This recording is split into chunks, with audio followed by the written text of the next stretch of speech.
Welcome back to our channel. So bar கவுன்சிலில் எப்படி enrolment பண்ணுறது, அதுக்கான ப்ரொசீஜர்ஸ் என்ன அப்படின்றத தனித்தனி செக்மெண்ட்டாக தனித்தனி வீடியோவாக போடாமல் அது ரொம்ப கன்ஃபியூஷனாக இருக்குது. ஏன்னா நான் என்ரோல்மெண்ட் பண்ணும்போது எனக்கு கரெக்டான கைடன்ஸ் கிடைக்கல. என்னோடய சீனியர்ஸ்கிட்ட இருந்தும் சரி, இல்லை நான் சர்ச் பண்ண வரைக்கும் யூடியூப்லேயோ ஆன்லைன் சோர்ஸ்லையோ எதுலேயுமே, பிகாஸ் அவ்வளோ மிஸ்டேக்கு 3 அக்கௌண்ட் க்ரியேட் பண்ணி ரொம்ப ரொம்ப லேட்டாக தான் என்ரோல்மெண்ட்டே ஆச்சு. ஃபார் எஸ்பெஷலி ஃப்ரெஷ்ஷாக முடிச்ச கிராஜுவேட்னா பிரச்சனை இல்லை, டக்கு டக்குன்னு ப்ரொசீஜர் முடிஞ்சிடும். இதே நீங்கள் இடையில கொஞ்சம் பிரேக் எடுத்திருக்கீங்க, லைக் நீங்கள் 3 இயர்ஸ் கோர்ஸ்னால் ஒரு டிகிரி முடிச்சுட்டு கொஞ்சம் வேலை பார்த்துட்டு அடுத்து ஒரு டிகிரி முடிக்கிறீங்க, இல்லை இடையில உங்களுக்கு மேரேஜ் ஆயிடுச்சு, இந்த மாதிரியான டைமில் பார்த்திங்கன்னா ரொம்ப கன்ஃபியூஷன் நடக்கும். எப்போ பேப்பரில் அட்வர்டைஸ்மெண்ட் கொடுக்கணுன்றது தெரியாது, என்னென்ன சர்டிஃபிகேட்ஸ் வேணுன்றது தெரியாது, யார்கிட்ட போய் அஃபிடவிட்னா என்ன, அது எப்படி க்ரியேட் பண்ணணும்னு தெரியாது. நிறைய டவுட்ஸ் அண்ட் குரீஸ் இருந்துச்சு. ஸோ அது எல்லாத்துக்குமே எல்லாத்துக்கும் தனித்தனியாக போய் அலையாமல் இந்த ஒரே வீடியோவில் கம்ப்ளீட் ஆன்சர்ஸ் கைடன்ஸை இந்த வீடியோவில் நம்ம பார்க்க போகிறோம். ஸோ வீடியோ எண்டு வரையும் பாருங்கள். வித்தவுட் நில் let's get into the video. உங்களுக்கு எந்த டவுட்ஸ் குரீஸ் இருந்தாலும் எனக்கு தாராளமாக கமெண்ட் பாக்ஸில் கேட்கலாம். நான் எந்த சின்ன டவுட்னாலும் உங்களுக்கு கமெண்ட்டில் ரிப்ளை பண்ணிடுறேன். இல்லை நீங்கள் என்னோட மெயில் ஐடி கான்டெக்ட் பண்ணலாம், மெயிலுக்கும் நான் ரிப்ளை பண்ணிடுறேன். ப்ரொசீஜர்ஸை நான் ஸ்டெப் பை ஸ்டெப்பாக சொல்லிட்டு வரேன். ஸோ அந்த ஸ்டெப் பை ஸ்டெப்பாக சொல்லிட்டு வரும்போதே இடையில நீங்கள் என்னென்ன டாக்குமெண்ட்ஸ் எடுக்கணும், என்னென்ன இதுக்கு எப்படி ப்ரிப்பேர் ஆகணும் அப்படின்னு சொல்லிடுறேன். பிகாஸ் இனிஷியலாகவே நான் சொன்னால் உங்களுக்கு ரொம்ப கன்ஃபியூஷன் ஆகும். ஸோ ஃபர்ஸ்ட் ஆஃப் ஆல் நீங்கள் ஒன்ஸ் டிகிரி முடிச்சிட்டிங்க, எல்லாமே கிளியர் பண்ணிட்டீங்க அப்படின்னா என்ரோல்மெண்ட் பண்ண ரெடி ஆயிடுவீங்க. ஸோ என்ரோல்மெண்ட் பண்ணுறதுக்கு முன்னாடி உங்கள் காலேஜில் ஃபஸ்ட்டு டிகிரி சர்டிஃபிகேட்ஸ் எல்லாத்தையுமே வாங்க ரெடியாக இருந்துக்கோங்க.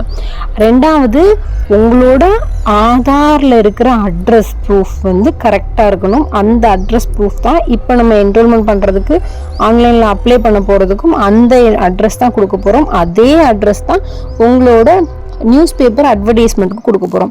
ஸோ வேறு அட்ரஸ் இருந்துச்சு அப்படின்னா தயவு செஞ்சு ஆதார் கார்டில் இருக்கிற அட்ரஸை மாற்றிட்டு அதுக்கப்புறம் பேப்பர் அட்வர்டைஸ்மெண்ட் கொடுத்துட்டு பண்ணுங்கள். பிகாஸ் நீங்கள் இது ரிஜிஸ்டர் பண்ண ஒரு 15-30 டேஸ்க்குள்ளே தான் அந்த அட்வர்டைஸ்மெண்ட் இருக்கணும். ரொம்ப தாண்டியும் போயிடக்கூடாது. அப்போ புதுசாக நியூவாக ஆட் கொடுத்துட்டு வாங்க அப்படின்னு சொல்ல ரிஜெக்ட் பண்ண சான்ஸ் இருக்குது. அதனால ஆதார் கார்டு அப்டேட்டாக இருக்கா, கரண்ட் அட்ரஸில் இருக்கா அப்படின்றத பார்த்துக்கோங்க. ஆதார் கார்டு இல்லைன்னா ஆதார் கார்டு உடனே சேஞ்ச் பண்ணிக்கோங்க. ஆதார் கார்டு சேஞ்ச் பண்ணதுக்கப்புறம் நியூஸ் பேப்பரில் அட்வர்டைஸ்மெண்ட் கொடுத்துக்கோங்க. இன்கேஸ் உங்களுக்கு எந்தெந்த நியூஸ் பேப்பரில் அட்வர்டைஸ்மெண்ட் கொடுக்கணும் அப்படின்னு தெரியலனா எல்லா ரெகனைஸ்ட் நியூஸ் பேப்பர்லையும் கொடுக்கலாம். அப்படி நான் கொடுத்தது மக்கள் குரல். அவரோட நம்பர் கூட நான் கீழே டிஸ்கிரிப்ஷனில் நான் ப்ரொவைட் பண்ணுறேன். அவருக்கு நீங்கள் வாட்ஸ்அப் பண்ணாலே போதும். அரவுண்டு 500 பே பண்ணேன்னு நினைக்கிறேன். ஐ கெஸ் 500 நம்ம ஜிபே பண்ணிட்டோம் அப்படின்னா நம்ம அட்ரஸ் ஆதார் ப்ரூஃப் அனுப்பணும் அப்படின்னா அவங்க அன்னைக்கு ஈவினிங்கே ஆட் கொடுத்துருவாங்க. ஸோ அந்த ஆட் நமக்கு மேண்டட்ரியாக இருக்கும். அந்த ஆட் கொடுத்ததுக்கப்புறம் அந்த பேஜ் நம்ம ஒரிஜினல் காப்பி நீங்கள் வாங்கி வச்சுக்கணும். பிகாஸ் அந்த ஒரிஜினல் காப்பி வெரிஃபிகேஷன் அப்போ உங்களுக்கு கேட்பாங்க. ஸோ ஓகே, இதுதான் நீங்கள் இப்போ கையில் ரெடியாக எடுத்து வச்சுக்க வேண்டிய விஷயங்கள். இப்போது ஆன்லைனில் நான் சொல்கிற இந்த வெப்சைட்குள்ளே போயிட்டு என்னென்ன ப்ரொசீஜர்ஸ் எப்படி பண்ணுறதுன்னு பார்க்கலாம். ஃபர்ஸ்ட் ஆஃப் ஆல் இந்த மாதிரி ஒரு பேஜ் ஒன்று ஓப்பன் ஆகும். ஸோ இந்த பேஜில் new enrolment create an account அப்படின்னு சொல்லியிருக்கேன். இப்படி தான் இருக்கும். ஸோ இதில் சிட்டிசன் ஆஃப் இந்தியா எஸ் அப்படின்னு கொடுத்துக்கோங்க. ஃபுல் நேம், உங்களோட நேமு, உங்களோட டிகிரி சர்டிஃபிகேட்ஸ் எல்லாத்துலேயும் எப்படி இருக்கோ அதே நேமு, அதே இனிஷியல் அதே மாதிரி கொடுத்துக்கோங்க. ஸோ ஃபாதர்ஸ் நேமு, அதோட சாம்பிள், இமெயில் ஐடி நீங்கள் கொடுத்ததும் இமெயிலுக்கு ஓடிபி போகும். ஸோ அதனால் ஓடிபி ரீச் ஆகிற மாதிரி இருக்கிற ஒரு இமெயில் ஐடி, அதுக்கு ஓடிபி போனதுக்கப்புறம் அந்த ஓடிபியை என்டர் பண்ணிக்கணும். அதுக்கப்புறம் mobile number. So mobile number enter பண்ணதுக்கப்புறம் அதுக்கும் ஒரு ஓடிபி போகும். அந்த ஓடிபி இப்போ நீங்கள் இது கேட்கலாம், மேம் நான் இதுலேயே ஏதோ தப்பு பண்ணிட்டேன், ஏதோ ஒரு மிஸ்டேக் பண்ணிட்டேன் அப்படின்னா நீங்கள் இன்னொரு லாகின் ஐடி கிரியேட் பண்ண போகிறீங்க அப்படின்னா இதே மெயில் ஐடி யூஸ் பண்ண முடியாது. ஸோ அதுக்கு ஆல்டர்னேட்டிவாக வேறு ஒரு மெயில் ஐடி தேவைப்படும். பட் மோஸ்ட்லி இந்த வீடியோ நீங்கள் கரெக்டாக ஃபாலோ பண்ணிங்கன்னா இந்த மிஸ்டேக்ஸ் இல்லாமல் ஒரே லாகின் ஐடி பாஸ்வேர்டில் நம்ம கிரியேட் பண்ணிடலாம். ஸோ பாருங்கள், நெக்ஸ்ட்டு பாஸ்வேர்டு நம்ம கிரியேட் பண்ணுற மாதிரி இருக்கும். மேக்ஸிமம் பாஸ்வேர்டுன்னு கேட்டாலே ஒரு கேப்ஸு ஒரு ஸ்மால் 8 கேரக்டர்ஸ் இருக்கிற மாதிரி, ஒரு ஸ்பெஷல் கேரக்டர்ஸ் நம்பர்ஸ் எல்லாமே இருக்கிற மாதிரி பார்த்துக்கோங்க. பாஸ்வேர்டு ஒன்ஸ் க்ரியேட் பண்ணதுக்கப்புறம் date of birth, degree certificates எல்லாத்துலேயும் எந்த மாதிரி இருக்கோ அந்த மாதிரி டேட் ஆஃப் பர்த் க்ரியேட் பண்ணிக்கோங்க. ஜெண்டரு, டிசபிலிட்டி எஸ்னா எஸ், நோ எஸ் நீங்கள் கொடுத்தீங்க அப்படின்னா அதுக்கான சர்டிஃபிகேட்ஸ் டிசபிலிட்டி சர்டிஃபிகேட் ப்ரொவைட் பண்ணுற மாதிரி இருக்கும். ஸோ அதாவது பிஸ்னஸில் நீங்கள் வந்து இருக்கீங்க இல்லை எம்ப்ளாய்மெண்ட்டில் இருக்கீங்க அப்படின்னா கொடுங்க. இந்த இடத்துல உங்களுக்கு டவுட் வரும். நான் வந்து பார்த்தது ஒரு கையில் வாங்குற சேலரி மாதிரி தான், ஒரு 2 மாதம் தான் போனேன், அதை நான் மென்ஷன் பண்ணணுமா? அதெல்லாம் மென்ஷன் பண்ண தேவையில்லை. நீங்கள் வேலை பார்த்தது வந்து ஒரு 6 மந்த் அண்ட் அபோவ் இருந்துச்சு, நீங்கள் பார்த்த வேலை வந்து ஒரு ரெஜிஸ்டர்ட் கார்பரேட் கம்பெனியாக இருக்குது, இல்லைனா அங்கே வந்து பிஎஃப் பிடிப்பாங்க, உங்களுக்கு பிஎஃப் அக்கௌண்ட் இருக்குது அப்படின்ற மாதிரியான பட்சத்தில் நீங்கள் அதை மென்ஷன் பண்ணணும். இன்கேஸ் நீங்கள் பிஸ்னஸ் பண்ணுறீங்க அப்படின்னா நீங்கள் வந்து டேக்ஸ் பே பண்ணியிருப்பீங்கல்ல, அதில் தெரிஞ்சிடும். ஸோ அதனால் நீங்கள் பிஸ்னஸ் பண்ணிவிட்டு நான் பிஸ்னஸ் பண்ணலை அப்படின்னு சொல்ல முடியாது, நீங்கள் வேலைக்கு போயிட்டு நான் வேலைக்கு போகலன்னு சொல்ல முடியாது. எல்லாமே உங்களோட பேனில் வந்து ரிஃப்ளெக்ட் ஆயிடும். ஸோ பிஎஃப் அக்கௌண்ட் இருந்துச்சு அப்படின்னா நீங்கள் எம்ப்ளாய்மெண்ட் பண்ணீங்கன்னு அர்த்தம், அதுக்கான ப்ரூஃபை நீங்கள் ப்ரொவைட் பண்ணணும். டேக்ஸ் கட்டுனீங்க அப்படின்னா நீங்கள் பிஸ்னஸ் பண்ணியிருக்கீங்கன்னு அர்த்தம், அதுக்கான ப்ரூஃபை நீங்கள் ப்ரொவைட் பண்ணி ஆகணும். ஸோ இது எதுவுமே இல்லை அப்படின்னா இன்னும் கொடுத்துக்கோங்க.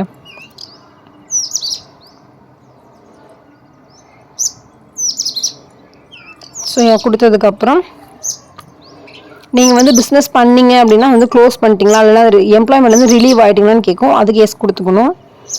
ஸோ வேறு ஏதாவது இன்கம் லைக் ஏஜென்சிலேருந்து உங்களுக்கு ஏதாவது வேறு ஏதாவது ஆல்டர்னேட்டிவ் இன்கம் வருதா அப்படின்னா எஸ்னா எஸ் கொடுங்க, இல்லைன்னா நோ கொடுத்துக்கோங்க. லா கோர்ஸ் வந்து வித்தின் தமிழ்நாட்டில் தான் நீங்கள் படிச்சிங்களா, இல்லைனா வேறு ஸ்டேட்டில் படிச்சிங்களான்னு கேட்கும். தமிழ்நாடு வேறு ஸ்டேட்னா புதுச்சேரி, இதை நீங்கள் கொடுத்துக்கலாம். பட் அதர் ஸ்டேட் அப்படின்னா நோ கொடுத்தீங்கன்னா அதுக்கான டாக்குமெண்ட்ஸ் நம்ம ப்ரொவைட் பண்ணுற மாதிரி இருக்கும். ஸோ எஸ்னா எஸ், நோ. எஸ்சி/எஸ்டி கம்யூனிட்டினா எஸ்னா எஸ் கொடுங்க, நோனா நோ கொடுத்துக்கோங்க. அட்ரஸ் நான் சொன்னால் இந்த அட்ரஸ் தான், இங்கே நீங்கள் என்ன ஆதார் கார்டில் என்ன அட்ரஸ் இருக்கோ அதே அட்ரஸை இங்கே ப்ரொவைட் பண்ணிக்கோங்க. இந்த அட்ரஸ் தான் நியூஸ் பேப்பர் ஆடுக்கு போகும். ஸோ இதெல்லாம் வந்து டாக்குமெண்ட்ஸ் என்னென்னா நீடட் அப்படின்றது இருக்குது. ஸோ இதெல்லாமே பார்த்து வச்சுக்கோங்க. நெக்ஸ்ட்டு ஜென்ரேட் ஃபார்ம் 6 and 7 அப்படின்னு சொல்லி ஒரு ஆப்ஷன் இருக்கும், அதை நீங்கள் கிளிக் பண்ணிங்கன்னா அதை டவுன்லோட் பண்ணி வச்சுக்கோங்க. அதுலேயும் ஆட்டோமேட்டிக்காக உங்களோட நேம் அண்டு அட்ரஸ்லாம் வந்துடும். ஸோ அதை நீங்கள் டவுன்லோட் பண்ணி வச்சுட்டு இது எல்லாத்தையுமே தனி ஃபோல்டராக போட்டு வச்சுக்கோங்க. இப்போ நம்ம 2 ஃபார்ம் டவுன்லோட் பண்ணியிருக்கோம், ஃபார்ம் 6, ஃபார்ம் 7. நெக்ஸ்ட்டு பேசிக் டீட்டெயில்ஸு நம்ம எல்லாமே ப்ரொவைட் பண்ணிட்டோமான்னு சொல்லி செக் பண்ணிக்கோங்க. டேட் ஆஃப் பர்த்க்கு அப்புறம் ஃபாதர்ஸ் நேமு, டிசபிலிட்டி எஸ் கொடுத்தீங்கன்னா நம்ம டிசபிலிட்டி சர்டிஃபிகேட்ஸ் ப்ரொவைட் பண்ணுற மாதிரி இருக்கும். ஃபாதரோட ஆக்குபேஷன் என்ன, ஃபாதர் இருந்தாங்கன்னா கொடுங்க, அப்படி இல்லைன்னா நோ மோர் நீல் அந்த மாதிரி நீங்கள் கொடுத்துக்கலாம். லேட் அப்படின்னு மென்ஷன் பண்ணிக்கோங்க. மேரிட்டல் ஸ்டேட்டஸு மேரிட் அப்படின்னா ஸ்பவுஸ் நேமை கண்டிப்பாக கொடுத்தாகணும். ஸோ கம்யூனிட்டி சர்டிஃபிகேட்ஸ் எஸ்சி/எஸ்டி கேஸ்னால் அதுக்கான கம்யூனிட்டி சர்டிஃபிகேட்ஸ் நம்ம இங்கே தான் அப்லோட் பண்ணணும். அதர் கம்யூனிட்டினாலும் கம்யூனிட்டி சர்டிஃபிகேட்ஸ் ரெடியாக எடுத்து வச்சு தான் இருக்கணும். So nationality, alternative mobile number ஏதாவது இருந்துச்சுன்னா அதையும் கொடுக்கணும். பாஸ்போர்ட் சைஸ் ஃபோட்டோ, உங்களோட சிக்னேச்சராக ஒயிட் பேக்ரவுண்டில் ஒரு ஆன்லைனில் ஒரு சைன் பண்ணி லைக் உங்களோட நோட்ஸுன்ற ஒரு ஆப்ஷன்ஸ் இருக்கும் இல்லையா, ஸோ அதில் கூட இல்லை கீ நோட்ஸ்னு சொல்லி ஒரு ஆப்ஷன் இருக்கும், அதில் கூட போய் நீங்கள் சைன் பண்ணிவிட்டு, இல்லைனா வாட்ஸ்அப்பில் போய் கூட நீங்கள் சைன் பண்ணிவிட்டு ஒயிட் பேப்பரில் சைன் பண்ணிவிட்டு அதை வந்து இமேஜாக கன்வெர்ட் பண்ணி எடுத்துக்கோங்க. சைஸ்லாம் அதில் மென்ஷன் பண்ணியிருக்க மாதிரி நம்ம க்ராப் பண்ணி வச்சுக்கணும். ஸோன்ஸ் எல்லாமே ப்ரொவைட் பண்ணதுக்கப்புறம் எஜுகேஷன் டீட்டெயில்ஸ் 1 by 1 கொடுக்கணும். எஜுகேஷன் டீட்டெயில்ஸில் எல்லாமே 10th டீட்டெயில்ஸ் ஃபஸ்ட்டு, என்ன போர்டு, என்ன school name, mode of education, registration number எல்லாமே வேணும். ஸோ இதுக்கு வந்து நீங்கள் 10th சர்டிஃபிகேட் கையில் வச்சுக்கோங்க. கையில் வச்சுட்டு அதை பார்த்து டைப் பண்ணுங்கள். மார்க் ஷீட்டை வந்து அப்லோட் பண்ணுற சொல்ல மாதிரி இருக்கும். ஸோ மார்க் ஷீட்டை அப்லோட் பண்ணணும். எல்லா ஃபைலுக்குமே எந்த ஃபைலை நீங்கள் அப்லோட் பண்ணுறீங்களோ அந்த ஒரு ஃபைல் நேமை ரீநேம் பண்ணிக்கோங்க. இங்கே ஆட்டோமேட்டிக்காக ஒரு நேம் வரும், பட் இருந்தாலும் நீங்கள் வந்து ரீநேம் பண்ணியே சென்ட் பண்ணிக்கோங்க. கரெக்டாக தான் நீங்கள் அப்லோட் பண்ணுறீங்களான்றத ப்ரிவ்யூ போய் செக் பண்ணிக்கிட்டே இருங்க. ஸோ இன்கேஸ் நீங்கள் ஃபெயிலியர் அட்டம்ப்ட்ஸ் இருந்துச்சு அப்படின்னா அதுக்கான ஃபெயிலியர் அட்டம்ப்ட்ஸ் என்னவோ அதுக்கான அடுத்தடுத்த சர்டிஃபிகேட்ஸ் நீங்கள் சப்மிட் பண்ணணும். அப்படி இல்லைன்னா சேவ் 10th டீட்டெயில்ஸ் அதை ப்ரொவைட் பண்ணிக்கோங்க. 10th டீட்டெயில் முடிஞ்சு லா டிகிரி வரும், பட் இது லா டீட்டெயில்ஸ் எதுவுமே ப்ரொவைட் பண்ணதில்லை, ஜஸ்ட் இது கேட்குது 3 இயர்ஸா 5 இயர்ஸா அப்படின்னு சொல்லி கேட்கும், அவ்வளோதான். லா பற்றி எல்லா டீட்டெயில்ஸ் தனியாக இன்னொரு காலமில் வரும். ஸோ இது 3 இயர்ஸ் அப்படின்னு சொல்லி கொடுத்துக்குறோம். 12th ஸ்டாண்டர்ட் முடிச்சிட்டிங்களா அப்படின்னு சொல்லி வருது, இல்லை பியூசி முடிச்சிங்களான்னு சொல்லி எஸ்னா எஸ், நோனா நோ. அஃப்கோர்ஸ் நம்ம எல்லாமே முடிச்சிருப்போம், ஸோ எஸ் கொடுத்துருங்க. இடையில நீங்கள் டிப்ளமோ கோர்ஸ் முடிச்சிருந்தீங்கன்னா எஸ்னா எஸ் கொடுங்க, நோனா நோ கொடுங்க. டிகிரி இல்லைனா லா டிகிரி முடிச்சிருக்கீங்க, அதன் லா டிகிரி தவிர ஏதாவது டிகிரி முடிச்சிருக்கீங்க அப்படின்னா எஸ்னா எஸ், நோனா நோ அதை கொடுத்துக்கோங்க. அதுக்கப்புறம் 12th டீட்டெயில்ஸ் அதே மாதிரி ப்ரொவைட் பண்ணணும். டிப்ளமோ டீட்டெயில்ஸ்னால் அது கேட்குற எல்லா டீட்டெயில்ஸுமே ப்ரொவைட் பண்ணணும். உங்களுக்கு சர்டிஃபிகேட்ஸ் இருந்தால் மட்டும்தான் அதை ப்ரொவைட் பண்ண முடியும். இன்கேஸ் நீங்கள் இடையில படிச்சிருக்கீங்கன்ற சர்டிஃபிகேட்ஸ் இல்லை அப்படின்னா அதை நீங்கள் வந்து ஒமிட் பண்ணிடுங்க. டிகிரி முடிச்சதுக்கான எல்லா சர்டிஃபிகேட்ஸும் இதில் வந்து ப்ரொவைட் பண்ணணும். Month and year passing, joining, course duration, score type, score என்னது எல்லாமே ப்ரொவைட் பண்ணணும். ஸோ அதோட course completion certificate, mark sheet இங்கே வந்து பார்த்தீங்கன்னா மேண்டேட்டரியாக கொடுக்கல, பட் இருந்தால் நீங்கள் ப்ரொவைட் பண்ணிக்கோங்க. அதுக்கப்புறம் கிராஜுவேஷன், நீங்கள் டிப்ளமோ என்ன கொடுத்தீங்களோ அதே மாதிரி தான் கிராஜுவேஷன் வரும். இங்கே யூனிவர்சிட்டி காலேஜை பொறுத்த வரைக்கும் இதில் அந்த யூனிவர்சிட்டி ஆல்ரெடி இருக்கணும், இருந்தால் கொடுங்க. அப்படி இல்லைன்னா ஆட் யூனிவர்சிட்டி கொடுத்து நீங்கள் தான் டைப் பண்ணுற மாதிரி இருக்கும். மோஸ்ட்லி எல்லா யூனிவர்சிட்டியுமே, தமிழ்நாட்டில் இருக்கிற எல்லா யூனிவர்சிட்டியுமே இதில் கவர் ஆகிருக்கும். ஸோ அதர் எனி குவாலிஃபிகேஷனில் பண்ணியிருக்கீங்களா அப்படின்னு சொல்லி கேட்குது. கொடுத்தா எஸ்னா எஸ் கொடுங்க, நோனா நோ கொடுங்க. எல்லாத்தையும் கொடுத்ததுக்கப்புறம் சேவ் கிராஜுவேஷன் டீட்டெயில்ஸ் கொடுத்துட்டு சேவ் அண்ட் ப்ரொசீடர் கொடுங்க. அதுக்கப்புறம் எம்ப்ளாய்மெண்ட் டீட்டெயில்ஸ், வேலை பார்த்துக்கிட்டு இல்லைன்னா நோ கொடுத்துட்டு அடுத்து சேவ் அண்ட் ப்ரொசீட் போயிருங்க. வேலை பார்த்துக்கிட்டு இருந்தீங்க, அதுக்கு முன்னாடி வேலை பார்த்துருக்கீங்க அப்படின்னா எஸ் கொடுங்க. அதுக்கான டீட்டெயில்ஸ் எல்லாமே நீங்கள் ப்ரொவைட் பண்ணுற மாதிரி இருக்கும். லைக் என்ன கம்பெனி, இப்போ வந்து நீங்கள் ரிலீவ் ஆகிட்டிங்களா, இல்லை ப்ரெசென்ட்டில் இருந்தீங்களா, அல்லது முடிஞ்சிருச்சா, பிஸ்னஸ் பண்ணிட்டு இருந்தீங்கன்னா அந்த பிஸ்னஸ் வந்து முடிஞ்சிருச்சா அப்படின்னு கேட்கும். எம்ப்ளாய்மெண்ட்டாக இல்லை பிஸ்னஸான்னு கேட்கும். எம்ப்ளாய்மெண்ட் அப்படின்னா உங்களோட கம்பெனி நேம் என்ன, உங்கள் டெஸ்டினேஷன் என்ன, நீங்கள் எம்ப்ளாய் வந்து பப்ளிக்கா இல்லை ப்ரைவேட்டில் வேலை பார்த்தீங்களா, அப்பாயின்மெண்ட் டேட் என்ன, ரிலீவிங் டேட் என்ன, அப்பாயின்மெண்ட் லெட்ரு, ரிலீவிங் லெட்ரு, இது எல்லாமே ப்ரொவைட் பண்ணணும். இந்த மாதிரி என்கிட்ட எதுவுமே இல்லைங்க, நான் சாதாரண கம்பெனியில் தான் வேலை பார்த்தேன், பிஎஃப்லாம் எனக்கு ஒன்றுமே பிடிக்கல அப்படின்னா இதை மென்ஷன் பண்ண தேவையில்லை. பட் அதே நான் ரொம்ப வருஷம் நான் வேலை பார்த்துருக்கேன் அப்படின்னா நீங்கள் மென்ஷன் பண்ணுங்கள். லைக் 1 இயர் 1.5 இயர்ஸ்க்கு மேலே வேலை பார்த்தோன்னா மென்ஷன் பண்ணிடுங்க. பேன் கார்டு நம்பர் ஏன்னா பிகாஸ் இந்த பேன் கார்டு நம்பர்லேயே தெரிஞ்சிடும் பிஎஃப் அக்கௌண்ட் இருக்கா இல்லையா அப்படின்னு சொல்லி. ஸோ அதனால் பேன் கார்டு நம்பர், நீங்கள் வேலையே பார்க்கலன்னாலுமே நீங்கள் பேன் கார்டு ஐடி ஃபீல்டில் சப்மிட் பண்ணுற மாதிரி தான் இருக்கும். ஸோ அதனால் இங்கே நம்ம வந்து எதுவும் எஸ்கேப் ஆக முடியாது. ஸோ இருக்கிற மாதிரி கொடுத்துக்கோங்க. பிஸ்னஸ் டீட்டெயில்ஸ்னால் நேம் ஆஃப் ஆர்கனைசேஷன் என்ன கைண்ட் ஆஃப் என்ன கேட்டகரி ஆஃப் பிஸ்னஸ்ஸு, அந்த பிஸ்னஸில் உங்களோட ரோல் என்ன, எல்லாமே இங்கே ப்ரொவைட் பண்ணணும். ஸோ இது பிஸ்னஸ் பீப்புளுக்கு தெரியும் அவங்க என்னென்ன பண்ணுறாங்க அப்படின்னு சொல்லி. அந்த மாதிரி டீட்டெயில்ஸ்லாம் இருந்துச்சுன்னா எல்லாத்தையுமே 1 by 1 ப்ரொவைட் பண்ணிக்கோங்க. கொடுத்துட்டு ஒன்றுக்கும் மேற்பட்ட பிஸ்னஸ் நீங்கள் பண்ணுறீங்க அப்படின்னா ஆட் 1 more பிஸ்னஸ் அப்படின்னு சொல்லி ஒரு ஆப்ஷன்ஸ் இருக்கு இல்லையா, அதை கொடுக்கணும். So any income like agency, LIC இந்த மாதிரிலாம் வருது, ஷேர் மார்க்கெட் இந்த மாதிரிலாம் வந்துச்சுன்னா அதையும் நீங்கள் மென்ஷன் பண்ணுற மாதிரி இருக்கும். அதுக்கான டாக்குமெண்ட்ஸும் நீங்கள் ப்ரொவைட் பண்ணுற மாதிரி இருக்கும். பிகாஸ் அதெல்லாம் ஐடியில் உங்களுக்கு ரிஃப்ளெக்ட் ஆகும் இல்லையா, அதனால் கேட்குறாங்க. ஸோ சேவ் அண்ட் ப்ரொசீட் கொடுத்துடணும். அதுக்கப்புறம் கம்யூனிகேஷன் டீட்டெயில்ஸ். ஸோ நீங்கள் ஆல்ரெடி லாகின்ல ஒரு கம்யூனிகேஷன் கொடுத்துருப்பீங்க, அதே அட்ரஸ் தான் இங்கேயும் இருக்கணும். திரும்பவும் சொல்கிறேன், இதே அட்ரஸ் தான் ஆதார்லேயும் இருக்கணும். ஆதாரில் இருக்கிற அட்ரஸ் தான் நியூஸ் பேப்பர் ஆட்லேயும் இருக்கணும். ஓகே, ஸோ இதில் கம்யூனிகேஷன் அட்ரஸ் எல்லாமே முடிச்சதுக்கப்புறம் ப்ரிவ்யூ. ஸோ இப்படி தான் ஒன்ஸ் ப்ரிவ்யூ பார்க்கணும், எல்லாமே கரெக்டாக கொடுத்துருக்கோமா அப்படின்றத 1 by 1 செக் பண்ணிக்கோங்க. ஏதாவது மாடிஃபிகேஷன்ஸ் இருந்தால் அங்கேயே போய் மாடிஃபை பண்ணிடுங்க. ஸோ அப்புறம் நெக்ஸ்ட் கொடுத்துட்டோம் அப்படின்னா ஜென்ரேட் ஃபார்ம் 6 and 7 இருக்குது. அதை வியூ ஃபார்ம் கொடுத்திங்கன்னா அது அந்த ஃபார்ம் உங்களுக்கு ஜென்ரேட் ஆகி வரும். ஸோ இப்போ தான் லா கோர்ஸான லா டீட்டெயில்ஸ் வந்து ப்ரொவைட் பண்ணுறோம். கோர்ஸில் வந்து எல்எல்பியா என்ன அப்படின்னு கொடுத்துக்கணும். ரெகுலராக ஈவினிங் காலேஜில் மூலேஜ் ரெகுலர் தான் இருக்கும். ஸோ ரெகுலர், ஸ்டேட்டு, என்ன கண்ட்ரி, இதெல்லாம் கொடுத்ததுக்கப்புறம் லா டிகிரி ரெஜிஸ்ட்ரேஷன் நம்பர் கொடுத்துக்கோங்க. லா யூனிவர்சிட்டி என்னன்றதை கொடுத்துக்கோங்க. லா காலேஜ் அண்ட் லொக்கேஷன் கொடுத்துக்கோங்க. டூரேஷன் கொடுத்துக்கோங்க. Law degree month and year of passing கொடுத்துக்கோங்க. மீடியம் ஆஃப் இன்ஸ்ட்ரக்ஷன் தமிழா இங்கிலீஷ் மீடியம் எந்த மீடியம் சொல்லி கொடுத்துக்கோங்க. இங்கிலீஷ் வந்து கம்பல்சரி சப்ஜெக்டாக இருந்துச்சா அப்படின்னு கேளுங்க. இன்கேஸ் தமிழ் மீடியம் அப்படின்னா இல்லைன்னு இருக்கும். பட் இங்கிலீஷ் வந்து நீங்கள் ப்ரொஃபஷன்ஸை பாஸ் பண்ணியிருக்கீங்களா அப்படின்னா அது வந்து எஸ் கொடுத்துக்கோங்க. ப்ரொவிஷ்னல் டிகிரி சர்டிஃபிகேட், இதை வந்து காலேஜில் நீங்கள் டிகிரி அந்த எக்ஸாம் முடிஞ்சதுமே எழுதி, நீங்கள் கவர்மெண்ட் காலேஜில் உங்களுக்கு ப்ரொசீஜர் தெரியும், லெட்டர்னு ஒன்று எழுதி கொடுத்துட்டு போக சொல்லுவாங்க லாஸ்ட் எக்ஸாம் முடிய போகும்போது. ஸோ லெட்டரில் எல்லாமே வந்துடும். இல்லை அட்டெண்டன்ஸ் சர்டிஃபிகேட்லாம் மேண்டேட்ரி கிடையாது, கண்டக்ட் சர்டிஃபிகேட்டும் மேண்டேட்ரி கிடையாது. அந்த ரெட் மார்க் கொடுத்து எதெல்லாம் மேண்டேட்ரியோ அதெல்லாம் மேண்டேட்ரி. கன்சாலிடேட் மார்க் ஷீட் அவங்களே ப்ரொவைட் பண்ணிடுவாங்க. ஸோ அதை கொடுத்துக்கோங்க. நியூஸ் பேப்பர், எந்த நியூஸ் பேப்பரில் ஆட் கொடுத்தீங்களோ அது, இப்போ டேட் வந்து பப்ளிஷ் பண்ணிங்களோ அது, நியூஸ் பேப்பரோட காப்பி, அதாவது உங்களோட ஃபுல் நியூஸ் பேப்பரையும் கொடுக்காம உங்கள் ஆட் கொடுத்த பேஜ் இருக்கும் அதை மட்டும். உங்கள்கிட்ட பெண்டிங் கேசஸ் ஏதாவது இருந்துச்சு அப்படின்னா அதை ப்ரொவைட் பண்ணி ஆகணும். அந்த கேஸ் நம்பர் எதுவும் இல்லைன்னா நோ கொடுத்துக்கோங்க. எஃப்ஐஆர் காப்பீஸ், ஆர்டர் காப்பீஸ் எதாவது இருந்துச்சுன்னா அதையும் நீங்கள் ப்ரொவைட் பண்ணி அங்கே அட்டாச் பண்ணி ஆகணும். வேறு ஏதாவது ப்ரீவியஸில் பண்ண குற்றங்கள் ஏதாவது இருக்கா அப்படின்னு சொல்லி கேட்குறாங்க, அது இருந்துச்சுன்னா அதையும் கொடுக்கணும். போலீஸ் லிமிட் உங்களுக்கு என்ன வரும்னு கேட்பாங்க. உங்களோட ஏரியாவில் இருக்கிற உங்கள் அட்ரஸ், கம்யூனிகேஷன் அட்ரஸ்க்கு ரிலவெண்ட்டாக இருக்கிற எந்த போலீஸ் ஸ்டேஷனோ அந்த போலீஸ் ஸ்டேஷன் கொடுக்கணும், அந்த டிஸ்ட்ரிக்ட் கொடுக்கணும். எங்கே ப்ராக்டிஸ் பண்ணுறமா நீங்கள் பிளானில் இன்டென்ஷனில் இருக்கீங்கன்றதை கேட்கும்.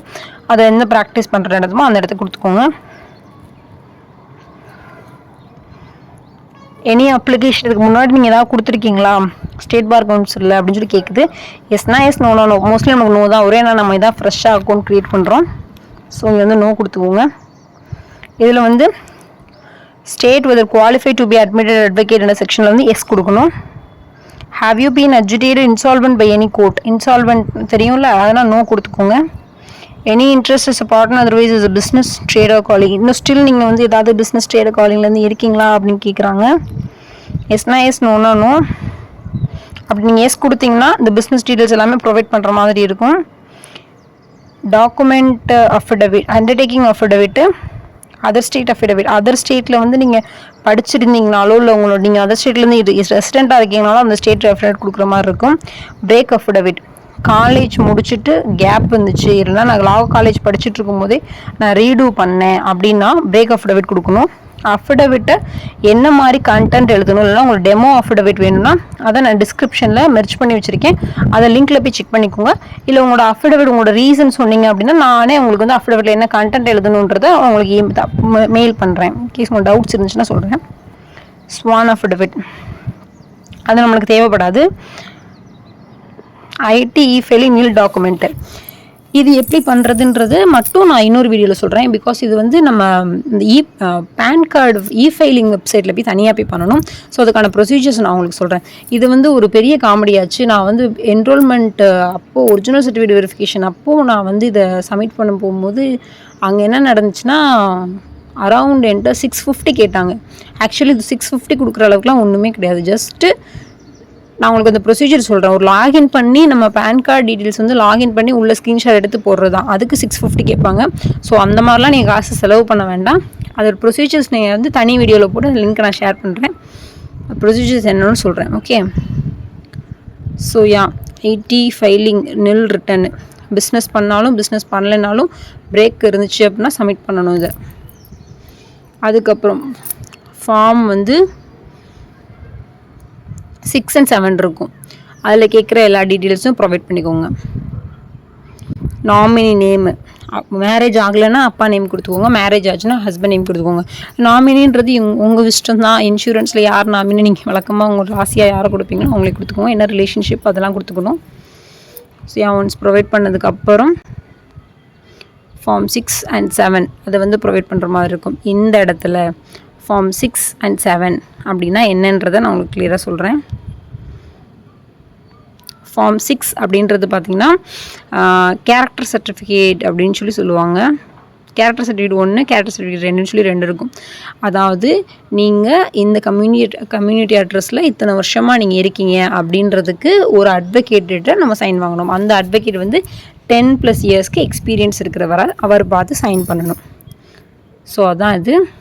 ஒரு டாக்குமெண்ட் ஆஃப் ப்ரூஃப் போடணும். அந்த சைன் பண்ணியிருப்பாங்கள்ல அந்த சாரோட என்ரோல்மெண்ட் நம்பர் போட்டாலே போதும், ஆட்டோமேட்டிக்காக நேம் வந்துடும். ஸோ இதுவே கேரக்டர் சர்டிஃபிகேட் 1 and 2 இருக்கும். ரெண்டுமே ஒரு பேஜ்லேயே வந்துடும். அதுக்கப்புறம் 7 கேரக்டர் சர்டிஃபிகேட் 1 and 2ன்னு சொல்லியிருக்கல. 1 வந்து ஒரு அட்வொகேட்டை வாங்குகிறோம் அப்படின்னா 2 வந்து இன்னொரு அட்வொகேட்டை வாங்கணும். இப்போது இந்த 7 வாங்குறீங்களா ஃபார்ம் 7, அதை வந்து மேலே யார்ட்டா 1-2 அட்வொகேட் யார்ட்டா வாங்கினீங்களா அவங்ககிட்ட இருந்து யார்ட்டா ஒரு ஆள்கிட்ட வாங்கினாலே போதும். மொத்தமே 2 அட்வொகேட்டை வாங்கினா போதும். அவங்களோட என்ரோல்மெண்ட் நம்பரு போட்டிங்கன்னா ஆட்டோமேட்டிக்காக நேம் வந்துடும். ஸோ அந்த டீட்டெயில்ஸ் எல்லாமே ப்ரொவைட் பண்ணிக்கணும். எல்லாமே ப்ரொவைட் பண்ணதுக்கப்புறம் சேவ் சொல்லி ஒன்று வரும். கன்ஃபார்ம் பண்ணிட்டீங்க அப்படின்னா ஃபீஸ் வந்து கேட்கும். இங்கே வந்து ஃபீஸு உங்களுக்கு நீங்கள் அப்ளை பண்ணும்போது உங்களுக்கு எவ்வளோ ஃபீஸ் கேட்குதோ அந்த ஃபீஸை யூபிஐ மூலமாக பே பண்ணிக்கோங்க.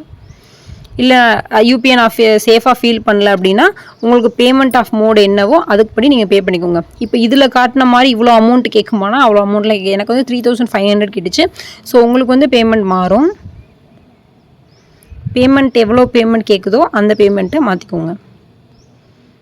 ஸோ ஒன்ஸ் பே பண்ணதுக்கப்புறம் உங்களோட ஆன்லைன் வந்து அப்ரூவ் ஆச்சுன்னு சொல்லி வந்துடும். உங்களோட வந்து மெயிலுக்கும் வந்திருக்கும். அதுக்கப்புறம் உங்களோட நார்மல் மெசேஜுக்கும் வந்திருக்கும். ஸோ அதுக்கப்புறம் அடுத்தடுத்த ப்ரொசீஜர் வந்து எல்லாமே மெயிலில் தான் கண்டக்ட் பண்ண முடியும். திருப்பி நீங்கள் என்ன ஸ்டேஜில் இருக்குது அப்படின்றத பார்க்குறதுக்கு BC bar council of TNPY அப்படின்ற இந்த வெப்சைட்குள்ளே நீங்கள் போனீங்கன்னா உங்களோட லாகின் பாஸ்வேர்டு யூசர் நேம் பாஸ்வேர்டை நீங்கள் போட்டுட்டு என்ன ஸ்டேஜில் இருக்குன்றது தெரியும். இன்கேஸ் ஏதாவது மிஸ்டேக்ஸ் பண்ணியிருந்தீங்க அப்படின்னா அவங்களே வந்து நீங்கள் அதில் மிஸ்டேக்ஸ் பண்ணியிருந்தீங்க அதை சேஞ்ச் பண்ணுங்கன்னு சொல்லி அவங்களே சொல்லிடுவாங்க. ஸோ அதை பண்ணி நம்ம சேஞ்ச் பண்ணலாம். ஸோ நான் உங்களுக்கு வந்து இப்போ ஃபைலிங்கில் நில் ரிட்டர்ன் வந்து எப்படி பண்ணணும்னு தெரியணும். அது வந்து மோஸ்ட்லி எல்லாருக்குமே தேவைப்படாது. அதனால தான் நான் தனி வீடியோவில் சொல்கிறேன்னு சொன்னேன். ஸோ அவ்வளோதான். இதோட ப்ரொசீஜர் வந்து நம்ம கன்ஃபியூஸ் ஆகிறது. அஃபிடவிட் வாங்குறது யார்கிட்ட வாங்கணும் அப்படின்றது மட்டும் தான். அஃபிடவிட் நீங்கள் எந்த அட்வொகேட்னாலும் வாங்கிக்கலாம். கேரக்டர் 1 and 2 வந்து 2 அட்வொகேட்டை வாங்கணும். ஃபார்ம் 7 வந்து இன்னொரு அட்வொகேட்டை வாங்கணும். இன்கேஸ் பிரேக் இருந்துச்சுன்னா பிரேக் அஃபிடவிட் வாங்கணும். நியூஸ் பேப்பர் ஆடு இந்த அக்கௌண்ட் க்ரியேட் பண்ணுறதுக்கு முன்னாடியே நீங்கள் கொடுத்துக்கலாம். ஆதார் கார்டில் வேறு அட்ரஸ் இருந்துச்சுன்னா ஆதார் கார்டில் மாற்றிட்டு அதுக்கப்புறம் நீங்கள் கொடுக்கணும். அவ்வளோதான் டீட்டெயில்ஸு. ஸோ இதில் வந்து நீங்கள் ஏதாவது மேம் நான் வந்து போலீஸ் கேஸில் வந்து இன்வால்வ் ஆகிருக்கேன் அப்படின்னாலோ, இல்லை என்னோடய பிஸ்னஸ் வந்து இன்னும் க்ளோஸ் ஆகலை அப்படின்னாலோ, இல்லை ஆடிட்டிங்கில் ஏதோ ஒரு மிஸ்டேக்ஸ் இருக்குது, இந்த மாதிரி ஒருத்தவங்களுக்கு ஒரு மாதிரியான டவுட்ஸ் அண்ட் குவரிஸ் இருக்கும். அப்படி இருந்துச்சுன்னா நீங்கள் இண்டிவிஜுவலாக மெயில் இல்லைனா கமெண்ட் பாக்ஸில் ரிப்ளை பண்ணுங்கள். நான் உங்களுக்கு ரிப்ளை பேக் பண்ணுறேன். தேங்க்யூ ஃபார் வாட்சிங்.